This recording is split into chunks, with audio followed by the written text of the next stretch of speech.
이 말씀에 제가 지난번에 우리가 느헤미야서 10장을 말씀을 드리면서 첫 열매로 하나님께 드리는 감사를 그렇게 말씀을 드렸는데요. 말씀을 준비하면서 이 뒤에 있는 말씀이 몇 주 전에 제가 와닿았습니다. 계속 반복되는 것이 여호와의 전에 드리기로 하였고 또 여호와의 전에 바쳐 또 우리 하나님의 전은 하나님 전에 모든 일을 위하여 쓰게 하였고 마지막에 우리가 우리 하나님의 전을 버려두지 아니하리라. 이 말이 참 제게 마음이 와닿았습니다. 그래서 이거를 한번 말씀을 준비를 해야 되겠다 생각하고 몇 주 지나고 난 뒤에 이 말씀을 준비를 했습니다. 한번 따라해 보겠습니다. 하나님의 전을 버려두지 아니하리라. 하나님의 전을 버려두지 아니하리라. 이스라엘 백성이 70년간 바벨론에서 포로 생활을 마치고 바사 고레스 왕이 칙령으로 3차례에 걸쳐서 고향으로 귀향하게 됩니다. 제 1차는요, 이 그림에 제가 여러 번 보일지 안 보일지 모르지만은 1차 귀환은 스룹바벨 유다 총독으로 중심으로 인도해서 스룹바벨이 귀환해서 성전을 재건을 하게 됩니다. 성전을 하고 2차 귀환에는요, 에스라가 중심이 되어서 2차 귀환에는 이 바사왕 여기서 유다로 이게 예루살렘으로 오게 되잖아요. 그래서 2차 귀환은 에스라가 중심이 되어서 율법을 가르치고 종교 개혁을 하게 됩니다. 물론 완전한 개혁은 안 됐죠. 3차 개혁은 우리가 지난번에 말씀을 읽었던 것 가운데서 느헤미야 총독이 성벽을 총독의 주제로 사마리아인들이 성전을 지을 때도 반대했고요. 성벽을 지을 때도 사마리아인들이 반대했지만은 52일 만에 성벽을 재건하게 됩니다. 그래서 학자 겸 제사장인 이 에스라가 영적 지도자로 말씀 회복에 힘썼다면 이 총독인 느헤미야는 정치적 지도자로서 예루살렘의 성벽의 재건을 위해서 힘썼습니다. 그래서 느헤미야와 에스라 이 두 사람이 예루살렘의 부흥과 하나님 나라의 회복을 위해서 함께 힘썼다는 것을 보게 됩니다.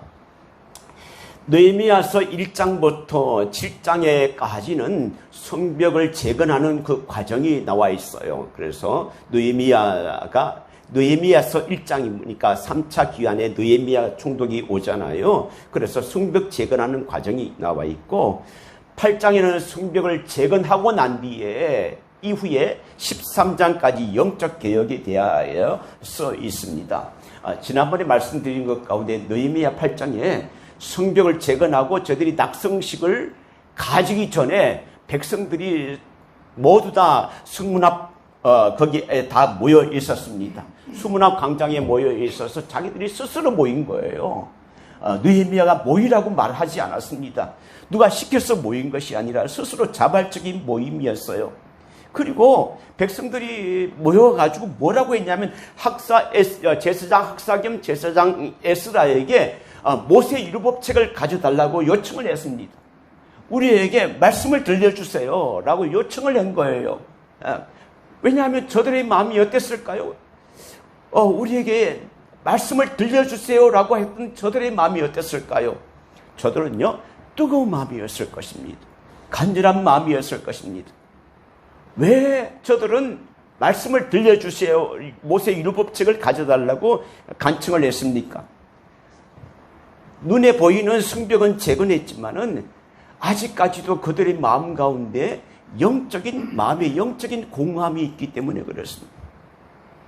영적인 공허함을 채우는 것은 건물을 잘 세워서 채워지는 것이 아니고 먹을 것을 잘 먹고 입을 것을 잘 입어서 영적인 공허함이 채워지는 것이 아닙니다. 영적인 공허함은 하나님의 말씀밖에 채울 수 있는 것이 없어요. 여러분 혹시 여러분 가운데서 마음속에 영적인 공허함을 갈급한 그런 마음들을 경험해 본 적이 있습니까? 영적인 허기짐을, 영적인 공허함을 내가 느껴서 이걸 어떻게 할까라고 생각하는 것, 느껴지는 것은 그것은 하나님이 주신 복입니다. 그런데 우리가 살아가면서 영적인 공허함과 이런 갈급함을 정상을 느끼지 못하고 아무런 느낌이 없다고 생각하는 그것은 오히려 위험한 순간입니다. 그래서 여러분에게 이스라엘 백성들이 우리에게 모세의 율법책을 가져주십시오, 말씀을 읽어주세요 라고 했던 영적인 갈급함이 우리에게는 있는지 여러분 한번 살펴보시길 바랍니다. 육신적으로는 부족함이 없는데 이 이스라엘 사람들은 마음이 답답했습니다. 그리고 기쁨이 없습니다. 왜 그렇습니까? 사람은요, 영적인 것이 채워져야만 내적인 기쁨과 만족함이 있기 때문에 그렇습니다. 찬양 가운데 그런 찬양이 있잖아요. 사람을 보며 세상을 볼 때 만족함이 없었네. 사람을 봐도 만족함이 없고요, 세상에 많은 것들이 채워져도 만족함이 없습니다. 만족함이 없어요. 신명기 8장 3절에 이렇게 말씀하고 있습니다. 같이 읽어볼게요. 시작. 사람이 떡으로만 살 것이 아니요 하나님의 입으로 나오는 말씀으로 살 것이니라. 그러니까 저들이 살기 위해서, 내 영이 살기 위해서 하나님의 말씀으로 내게 채워져야 되겠다. 그런 말씀으로 누가 시켜서 말씀을 듣고자 한 것이 아니라 스스로 말씀을 듣기 원해서 제사장 에스라에게 우리에게 말씀을 들려주세요 했다는 것입니다. 8장 1절에 이렇게 말합니다. 모든 백성이 일제히 수문학 광장에 모여 학사 에스라에게 여호와께서 이스라엘에게 명령하신 모세 율법책을 가져오기를 청하매. 여러분 8장을 한번 돌아볼까요? 8장을 오늘 8장, 9장, 10장을 보겠습니다. 8장을 한번 보겠습니다. 8장 1절. 다시 한번 1절을 볼게요. 1절을 한번 여러분 읽어보시는 게 좋을 거예요. 자, 같이 읽겠습니다. 시작. 이스라엘 자손이 자기들의 성읍에 거주하였더니 일곱째 달에 이르러 모든 백성이 일제히 수문학 광장에 모여 학사 에스라에게 여호와께서 이스라엘에게 명령하신 모세 율법책을 가져오기를 청했다. 그리고 2절에 보면요, 회중 앞 곧 남자나 여자나 알아들을 만한 모든 사람이 다 모였습니다. 그리고 3절에 같이 읽어보겠습니다. 시작. 수문학 광장에서 새벽부터 정오까지 남자나 여자나 알아들을 만한 모든 사람 앞에 읽음에 뭇백성이 그 율법책에 귀를 기울였다. 에스라 제사장이 말씀을 읽을 때에 어떤 반응이 일어났냐면 말씀을 듣고 죄를 자복하며 말씀대로 살겠다고 다짐했습니다. 모세의 율법책을 읽을 때 모든 백성이 귀를 기울였다고 했어요. 그리고 그 자리에 가만히 있었던 것이 아니라 말씀을 들을 때에 자리에서 일어났대요. 자, 일어선다는 것은 여기서 어디 보냐 하면 여기서 보면 5절에 이렇게 말합니다. 에스라가 모든 백성 위에 서서 그들 목전에 책을 펴니 책을 펼 때 모든 백성이 일어서니라. 일어선다는 건요, 그 말씀을 내가 받겠다는 거예요. 말씀대로 살겠다는 것이고, 내 삶을 돌아봐서 내가 죄 가운데 있었는데 다시는 죄를 짓지 않겠다는 결단과 각오입니다. 그리고 그들이 반응이 어떻습니까? 말씀을 들을 때 회개의 마음이 충만했습니다. 9절을 해볼게요. 8장 9절을 보겠습니다. 자, 같이 읽어볼게요. 시작. 백성이 율법의 말씀을 듣고 다 우는지라. 말씀을 들을 때 이 반응이 어떻습니까? 백성들이 다 울었어요. 그 책의 내용을 읽을 때 슬픈 내용이 있었습니까? 아주 안 좋은 어떤 그런 게 있었습니까? 아니에요. 하나님의 말씀은 살았고 운동력이 있어서 좌우의 날성검과 우리의 골수가 찔러주기까지 한다고 했는데 말씀이 우리를 찔른 거예요. 말씀이 우리의 죄악을 터치를 한 거예요. 잘못됐다는 것을 우리에게 발견케 한 거예요. 그래서 그 말씀을 들어보니까 그 말씀이 내 마음에 와 부딪히는 것입니다. 나의 죄악의 모습이 드러나는 것입니다. 자, 그래서 이것을 통해서 이제 9장에 넘어가겠습니다. 9장에 넘어가서 이 사람들이 울면서 회개하는데 어떻게 회개했냐? 9장 1절과 2절을 같이 읽어볼게요. 시작. 그달 29날에 이스라엘 자손이 다 모여 금식하며 붉은 옷 예수를 입고 티끌을 무릅쓰며 모든 이방 사람들과 절규하고 서서 자기의 죄와 조상들의 허물을 자복하고, 여기 보면 이스라엘 자손들이 다 모였습니다. 그리고 무엇을 했냐? 금식을 했대요. 금식이라는 것은 내 마음에 중요한 결단을 할 때에 금식을 하게 됩니다. 어떤 문제를 해결할 때에 금식을 하게 됩니다. 여러분들도 다 금식해 본 경험은 있죠? 금식하기 전에 내 마음이 어떻습니까? 내가 갈급한 마음이 있습니다. 하나님 앞에 더욱더 나가고 싶은 마음이 있습니다. 이 문제를 해결하고 싶은 마음이 있어요. 그래서 금식하고 하나님이 이 은혜를 주셔야 됩니다. 이것을 결단하기를 원합니다. 이제 새롭게 살아가기를 원합니다. 그런 마음으로 금식을 했다는 거예요. 굵은 배옷과 티끌을 무릅쓰며, 그 다음에 모든 이방 사람들과 절교하고, 그러니까 하나님 믿지 않는 백성들, 우상을 섬기는 백성들과 서로 동원하고 하는 이 부분 가운데에서 이건 끊어야 되겠다. 그리고 자기의 죄와 조상들의 허물을 자복했습니다. 자기의 죄와 조상들의 허물을 자복했다. 그래서 말씀을 들을 때 반응이 일어났는데 자기 죄를 자복하고 말씀대로 살기로 다짐했습니다. 에스라 제사장이 말씀을 읽을 때 이런 반응이 일어났다는 거예요. 두 번째는 어떤 반응이 일어났습니까? 언약을 세워서 임봉을 했습니다. 언약을 세웠다는 것은 이제 내가 하나님 앞에 이렇게 살겠습니다 라고 언약을 세웠다는 거예요. 그리고 임봉했다는 것입니다. 임봉했다는 것은 유다의 문화가 아니고 임봉했다는 것은 바사의 문화인데 쉽게 말해서 도장을 찍었다는 거예요. 사인을 했다는 것입니다. 서약을 하고 내가 약속대로 지키겠습니다라고 이렇게 적었다는 것입니다. 9장 38절 마지막 한번 볼까요? 9장 38절 같이 읽겠습니다. 시작. 우리가 이 모든 일로 말미암아 이제 견고한 언약을 세워 기록하고 우리의 방백들과 레위 사람들과 제사장들이 다 임봉하나이다 하였느니라. 임봉했다. 내가 약속했다. 소원했다. 하나님께 굳게 결단했다라고 합니다. 그런데 10장에 와서 이제 10장을 들어갑니다. 10장에 왔는데 10장에 임봉한 사람들이 이름이 나오게 돼요. 1절을 한번 볼까요? 1절에는 이렇게 말합니다. 그 임봉한 자는 하갈의 아들 총독 느헤미야와 시드기야. 총독 시드기야가 제일 먼저 앞장서야 했습니다.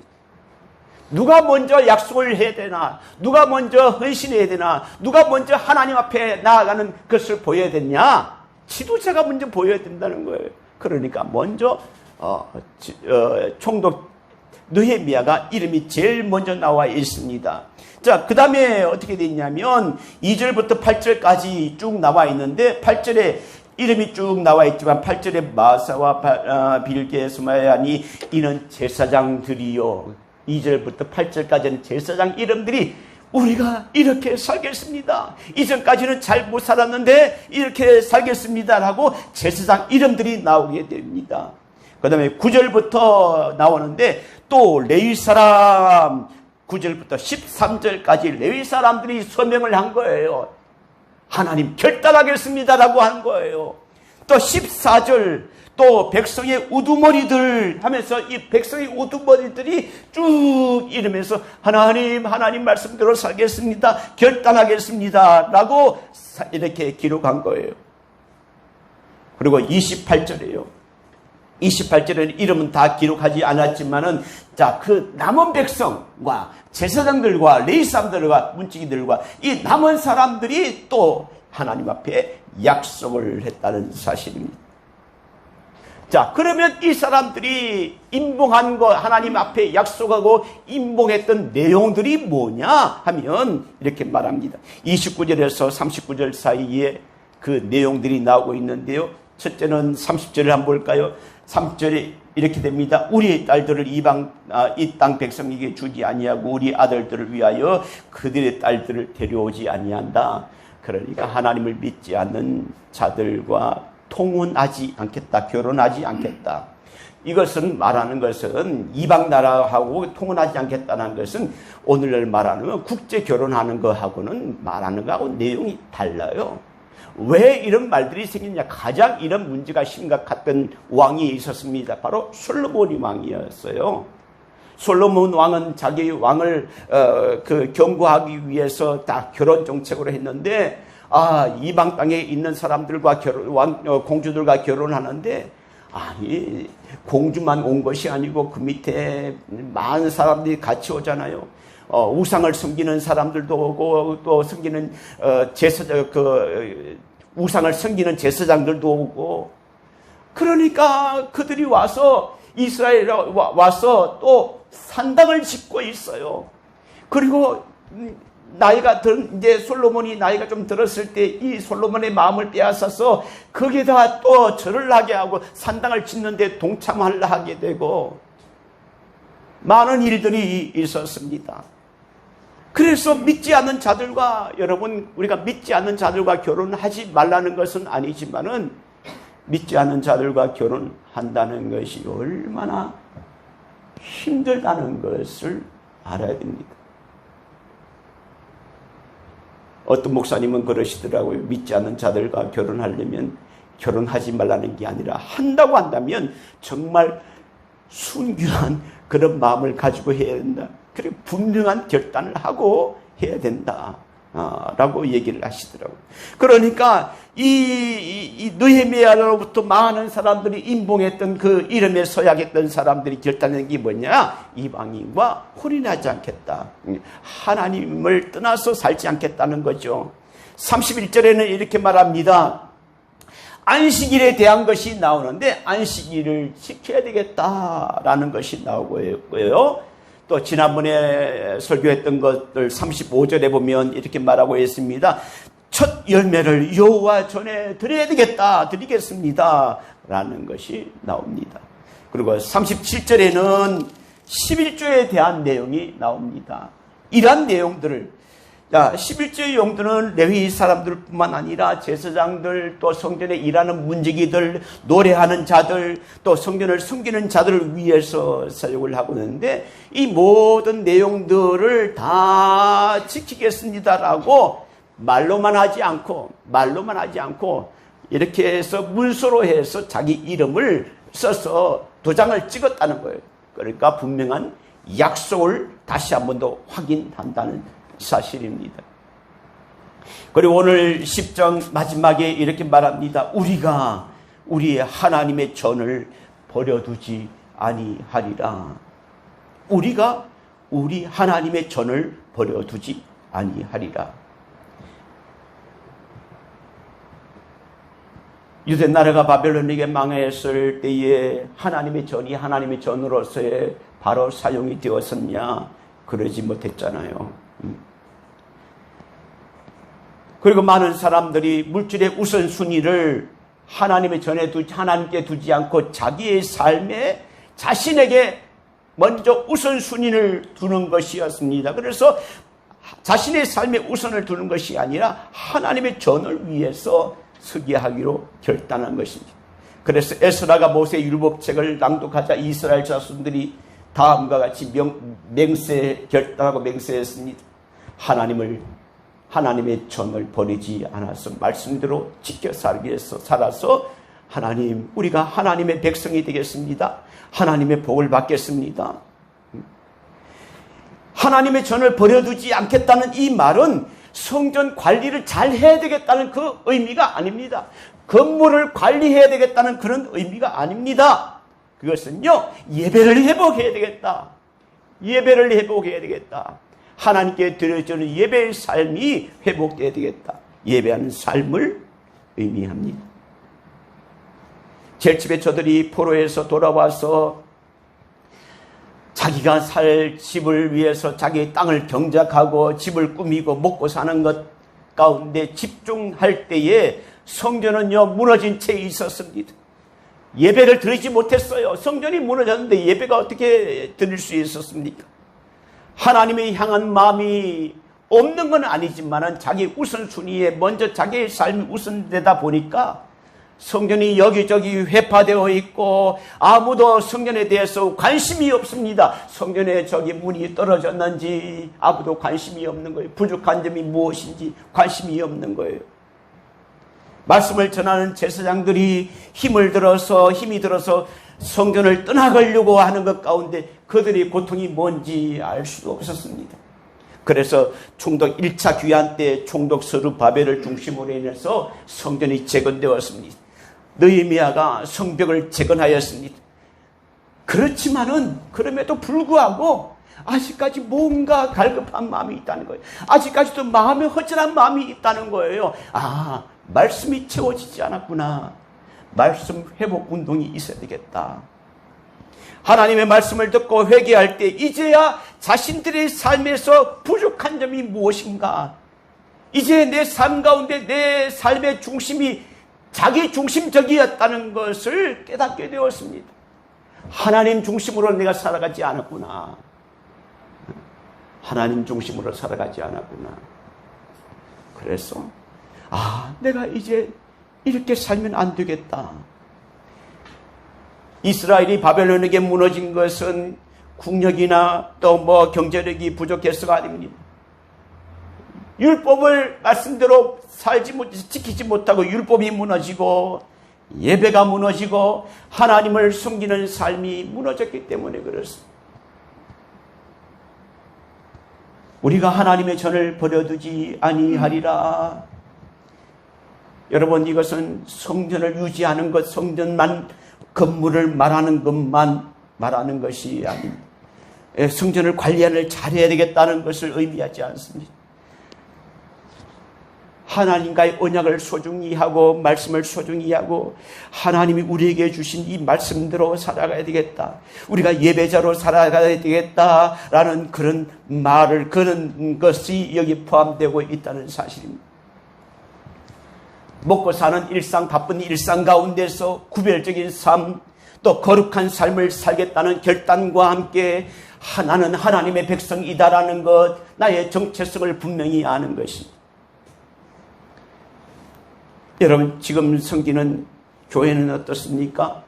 관심과 헌신과 동력함이 있습니까? 아니면 분주한 삶 가운데 성전을 내 마음에서 버려두고 있지는 않습니까? 오늘 이 말씀 가운데 우리도 유다 백성들과 같이 우리 하나님의 전을 버려두지 아니하리라 라는 결단이 있어야 될 것입니다. 그것은 꼭 건물만을 말하는 것입니다. 우리의 몸이 하나님의 전인 것을 너희가 알지 못하느냐?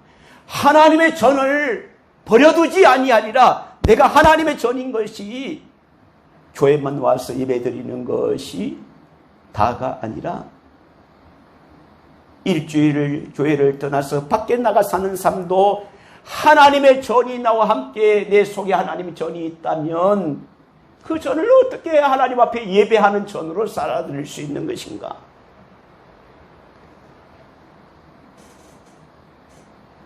우리 아이들에게 성품 교육을 하고 비전 교육을 하는데 최근에 못했는데 요즘 자꾸 말들이 들어서 욕을 하는 학생들이 이 친구들이 있다고 그래서 내가 교육을 좀 한번 애들하고 얘기할 시간이 있어야 되겠다 생각이 드는데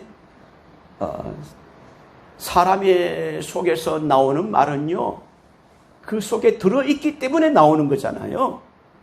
악한 것이 있으면 그 속에 악한 것이 나오고 더러운 것이 있으면 나오는 것이 더러운 것이 나오는 거예요. 내게 착한 거 있고 좋은 것이 있는데 내가 나오는 것은 더러운 것이다. 아닙니다. 아닌 거예요. 그래서 아이들에게 이런 말을 좀 해주고 싶었어요. 여러분, 우리가 하나님의 전이, 이 건물도 하나님의 전이라고 하지만 우리의 몸이 하나님의 전이라고 할 때 우리의 몸에서 드러나는 말, 우리가 다른 사람에게 전해지는 그런 향기가 우리의 안에서 들어있는 것이 그대로 나와서 전해진다면 여러분 어떻게 전해지고 있습니까? 하나님의 전으로서 우리의 몸이 그렇게 유지가 되고 있는지 저도 이 말씀을 준비를 하면서 반성을 해봅니다. 내가 온전히 하나님의 전으로서 하나님의 전을 유지하고 있고 예배하는 그런 전으로 내가 살아가고 있는 것인가 생각해 보게 됩니다. 만약에 그렇지 않다면 다시 오늘 유다 백성들이 결단하고 임봉한 것 같이 우리가 우리 하나님의 전을 버려두지 아니하리라 라는 결단과 그런 내 마음에 다짐이 있어야 될 것입니다. 그들은 누가 시켜서 그런 것이 아니합니다. 누가 시켜서 모여서 우리에게 말씀을 들려주셔야 한 것이 아니고 자원하여서 말씀을 듣기를 원했습니다. 내 삶의 새로운 결단과 새로운 방향으로 하나님 중심으로 살아가기를 원해서 말씀을 들려주세요라고 한 것입니다. 성전은 하나님께서 임재하시는 것입니다. 이 일을 위해서 하나님의 전을 버려두지 아니하리라. 이 말씀이 내게 임하기 위해서는 먼저 내 마음 안에서 부흥 운동이 일어나야 되는 것입니다. 내 마음 안에서 새로운 마음이, 새로운 결단이 일어나야 되는 것입니다. 이렇게 살면, 혹시 여러분 생각을 해보십시오. 여러분의 삶 가운데서 혹시 이렇게 살면 안 되겠다라는 그런 것이 혹시 떠오르지 않습니까?